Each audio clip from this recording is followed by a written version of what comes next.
Hello, everybody. This is Bart Bettiga. I'm the publisher of Tile Letter Magazine, executive director of National Tile Contractors Association. I'm very excited to have a special guest with us today, and her name is Shannon Violet. Shannon, welcome. Hi. I think a lot of people that are very active or engaged in social media on YouTube or Instagram or in our tile groups like Tile Geeks and that know who you are. But for those that don't, I'd like to actually ask you to introduce yourself. I think you're the proprietor along with your boyfriend of Atlantis Construction out of Houston, Texas. Tell us a little bit about your business, the type of work that you guys do, and maybe how you got into the tile business. Okay, so my name's Shannon Violet, also known as that tile chick on social media. If you haven't heard of me already, me and my boyfriend Chris, we started our business Atlantis Construction back in 2017. Okay. We decided to move to Houston, Texas, because we are very interested in real estate and acquiring properties.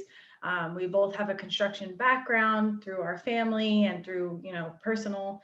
So we grew up in that kind of aspect of like doing construction and building things and being good with our hands and learning trade skills. So we wanted to start our own GC business when we moved here. And what got us really into tile was the fact that when we needed to hire somebody to do tile, we couldn't find somebody to do it up to industry standards. And that was one. And two, we kept seeing like very, very poorly built showers in Houston. So it just led us to do more research, which led us to the John Bridge forums, led us to Sal de Blasi. I'm sure you know who he is. And it just spiraled from there. It just grew and grew, and our interest grew along with that. And so that's what got us really, really into tile. And so I was an accountant, a full-time accountant for many, many years. That's what I went to college for. I just hate sitting at a desk.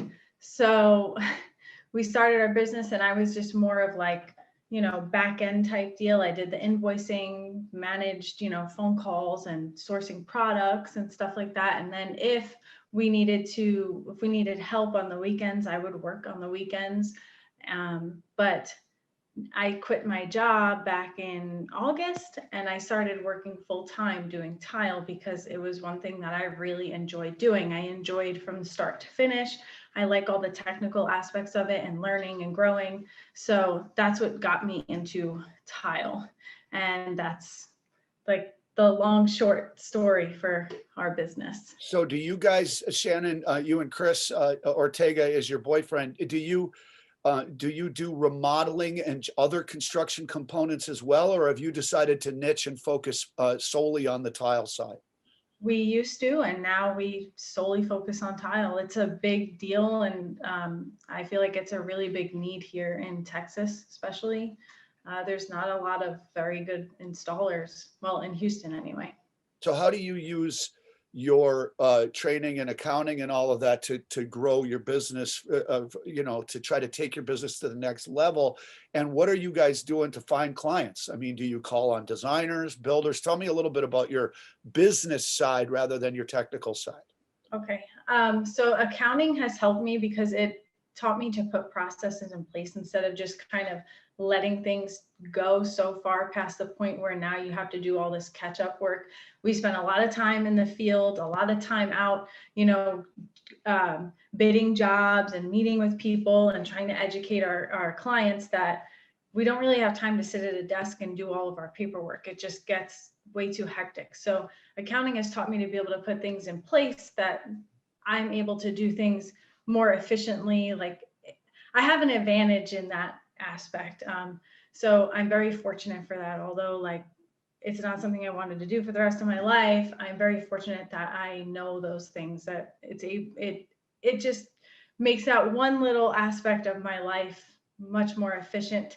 And so to answer your other question, like how we get clients. So this goes all the way back to when we were doing our research and we got onto the John Bridge forums and we were finding these other people that are across America, these highly skilled installers, and just reaching out and networking with them.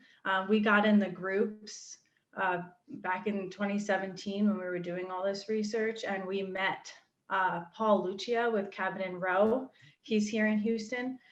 So we linked up with him like ASAP, and we formed a friendship with him. And so now, back when I wanted to quit my job and I wanted to do tile full time, he's like, well, I'm starting Built with Foam, and I really don't have time to install. So you guys can do these jobs for me because I don't have time. So we kind of partnered up with him. We did his jobs that he had in the pipeline, and that's how that happened, just through networking, and now through social media and marketing my business through this free platform. I have people constantly emailing me, calling me, and needing advice. And I like to go on the town groups. Like, I live in League City, so I go on the Talk of League City, and I like to put out educational information about waterproofing and how showers should be built, and proper methods for, different drain systems and different shower pans and all that other kind of stuff, so that people out there, if they hire a contractor or they hire somebody, they can see visually like, oh, that maybe isn't right, and then maybe they can spark the conversation with me of how it should be done. And, because at the end of the day, yes, I want the client, but also I want our jobs as competent installers who follow the rules essentially to be easier when we go to sell a job versus, these guys who are just taking these people's money. Yeah, even if they might be charging a cheap price, but they're not giving the quality product, or they're not giving a good product at all that's going to last more than a year. So I try to do that, and just putting out, education. And I learned all that from Paul. So he's been a tremendous help, big mentor to me. That's a really good answer. And, I talk about networking all the time, and it's just one of those words that just doesn't appeal to a lot of people. They don't really understand what it means. So you could waste the word if you want, but you just explained it very, very well, that you have found mentors in the Houston area, but also over the internet, and taken advantage of social media, which I want to talk about in a minute. But you've really done that, and that's how you learn and grow and share. Pay it back to people, but also you're also learning from people when you do network. Is that how you view the networking component for you and Chris? Yes, like I always go out, like I'm a big believer in, you put good out, your good is going to come back to you.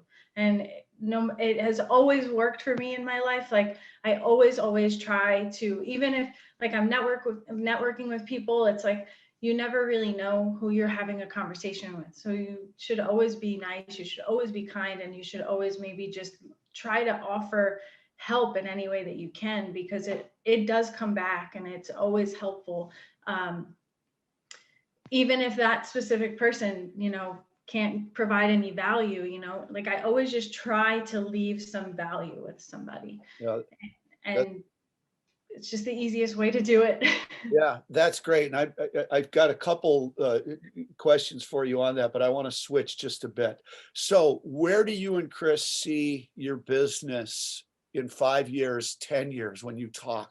What are your goals, your ambitions to take Atlantic Construction and take it to the next level? Because obviously you're not just trying to find a shower or do a job. You've got a marketing strategy going on. It's picking up a lot of momentum. So talk about your dreams moving forward. So moving forward, what I would like to do is, so even now, I constantly meet other installers. So now that I'm on social media, I have met a couple of other installers that are in my area. And so at this moment, I am pushing to try to work with them, because I want to either grow my business where I grow the network of very highly qualified installers in this area in Houston, because like I said, 3 years ago when we started, I couldn't find one.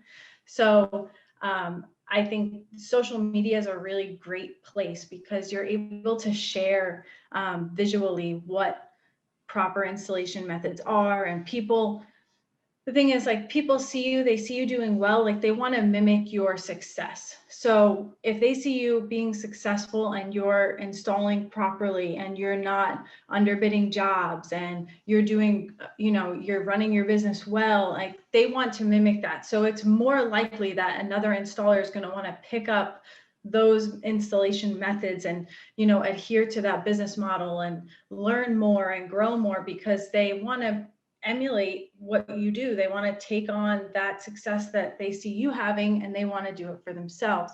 So like, I think that positive influence within the trades, not just tile, but all around, to provide quality and provide an upstanding business model and care about your clients and, educate yourself, continuing education, because, science and technology moves quicker than we can even drink our morning coffee. I feel like,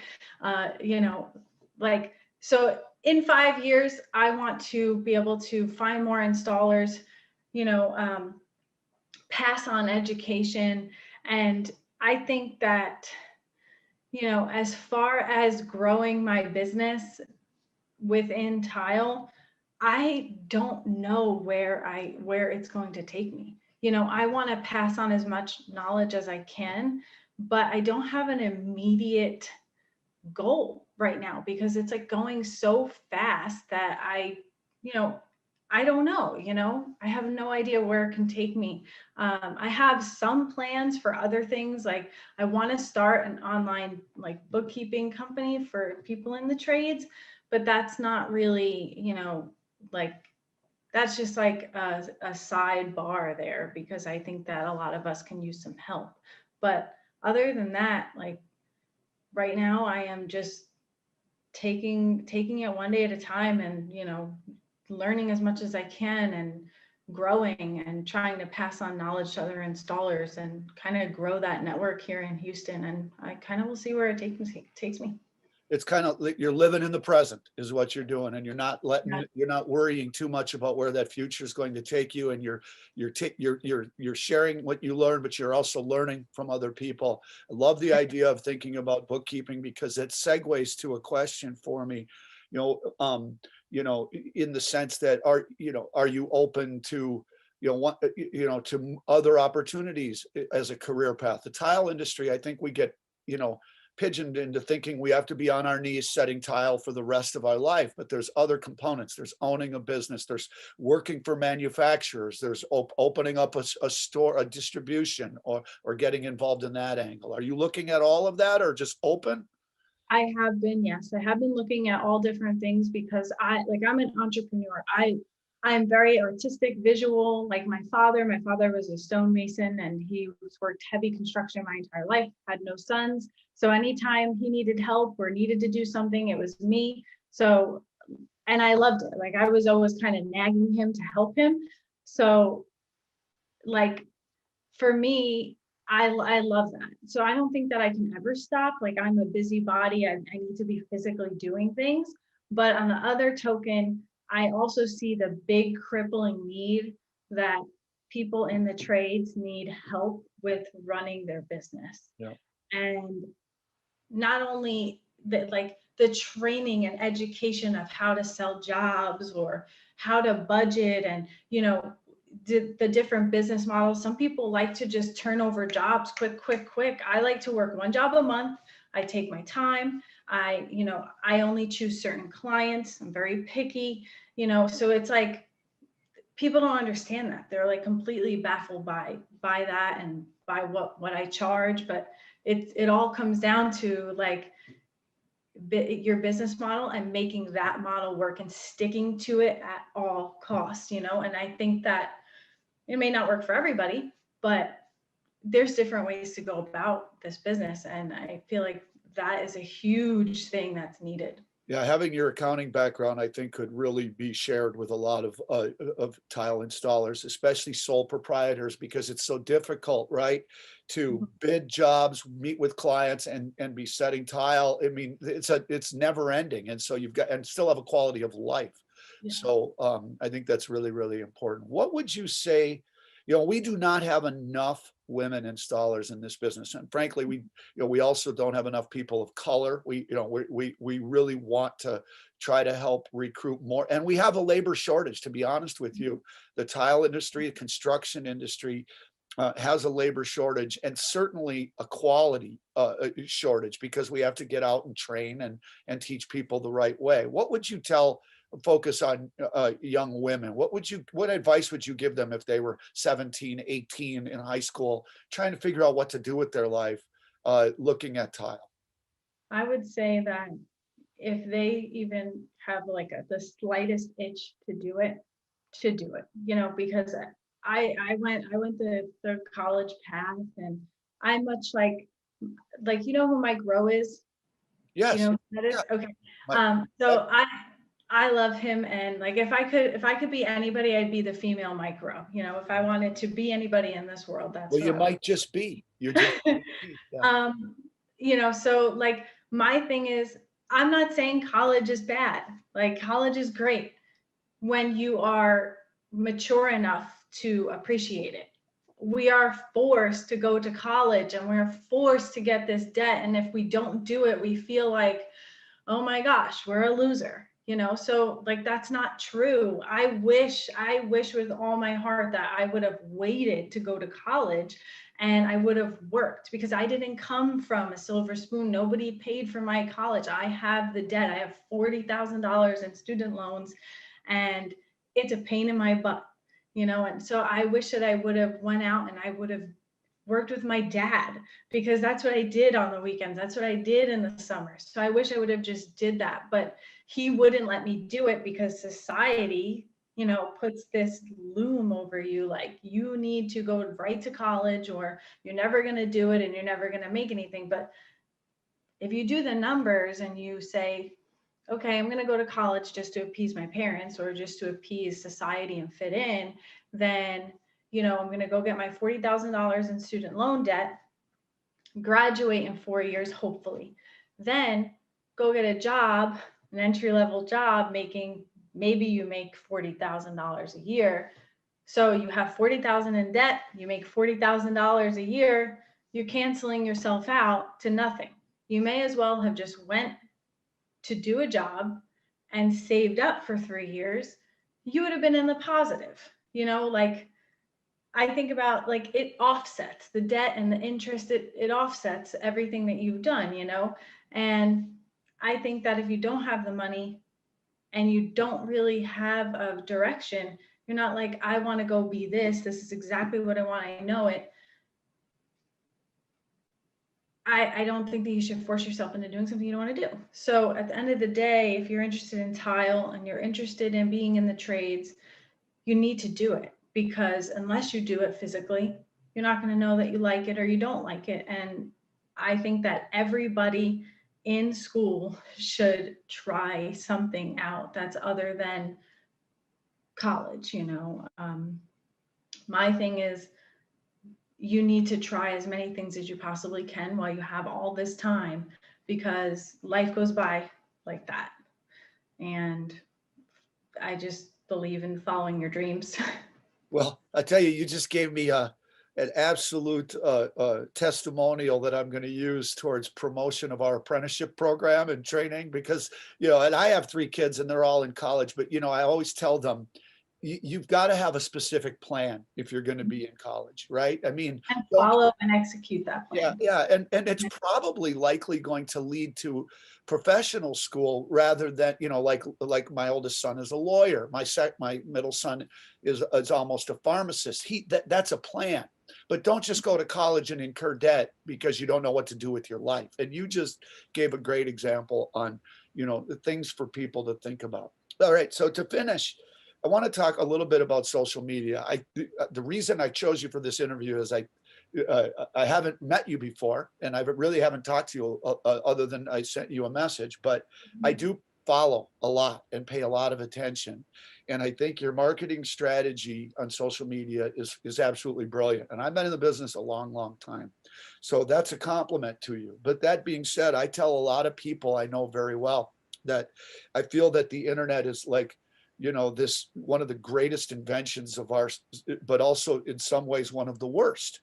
And there's so much positive energy put out, but there's a lot of negative energy put out. And it can really be, I know of a lot of people that it can really affect people negatively as well as positively. And I think you put yourself out there, right?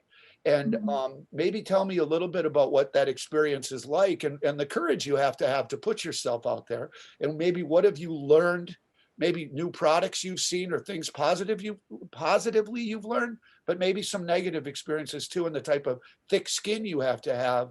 Because if people are going to do this, they need to be aware of what's going to happen going in. Yeah.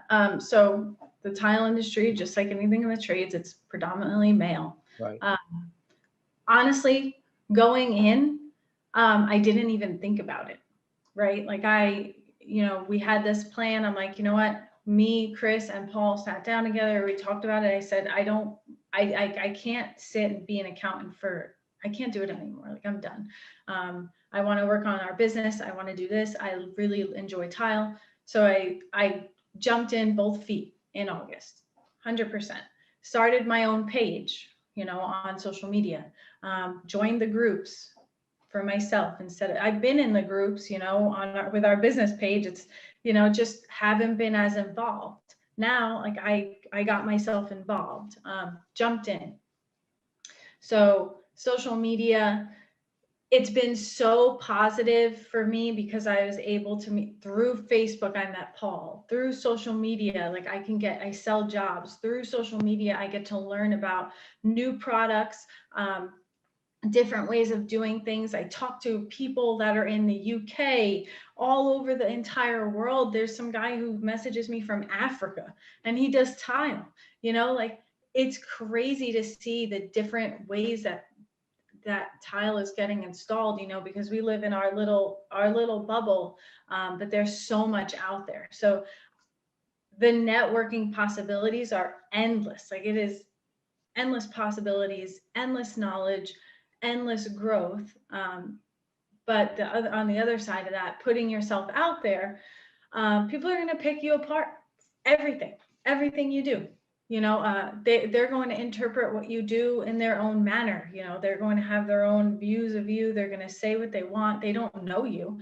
They like to talk about your jobs. They're, oh, well, why didn't you do such and such? They weren't even at the job. They don't even know, like, if you had to walk up 3 flights of stairs with your buckets of thinset, or if, they have no clue. They are just, strangers making a message. And at first, I'll tell you the truth, that it was really hard to deal with that, because people would pick me apart, like, to no end.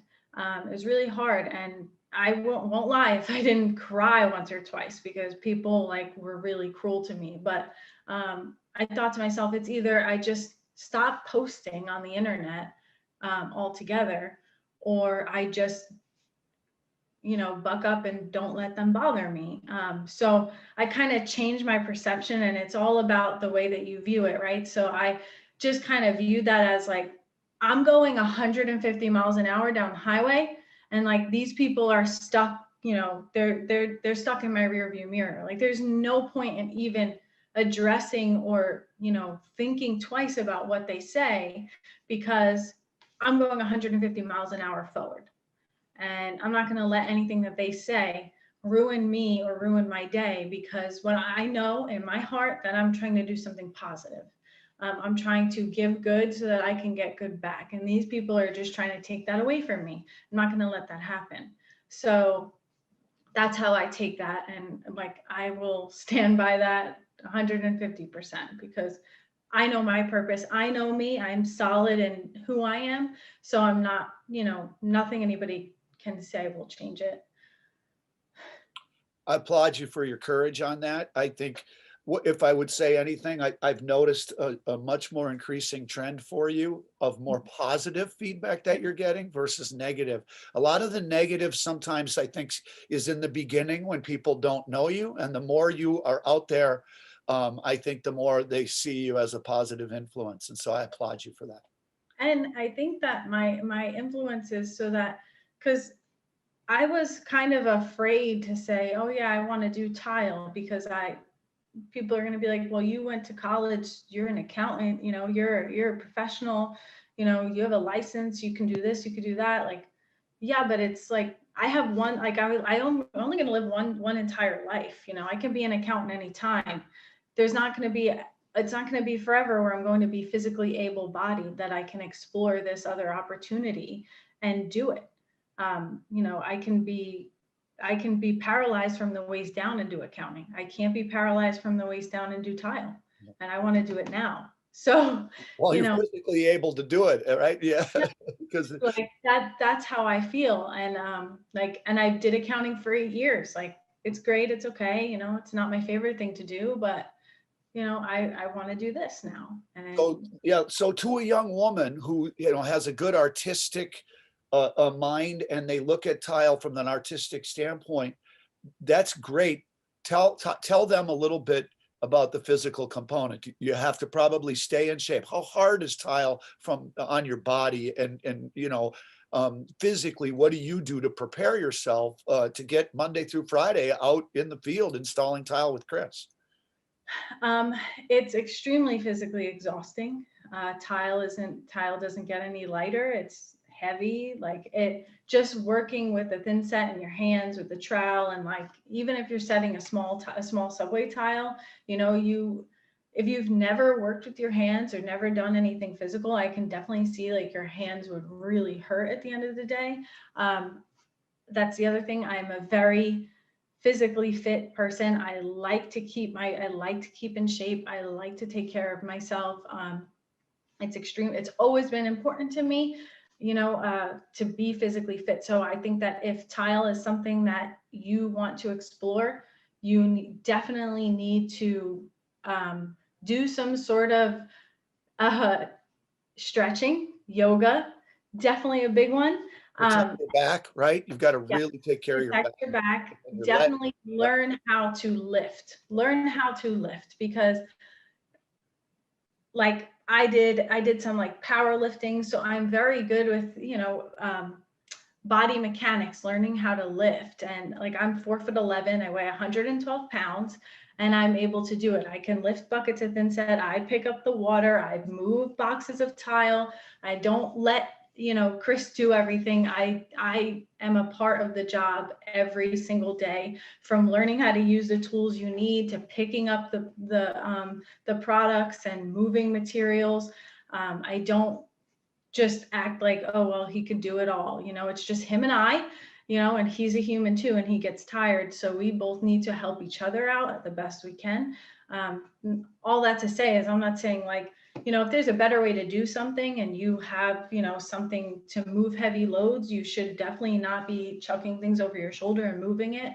Always be smart, but learning how to move your body and, keeping yourself physically fit and stretch and doing some sort of, you know, body movements that are going to help you and not be tight, because sitting on your knees for hours is like, your back gets tight, your knees start aching, and you need to stretch that out.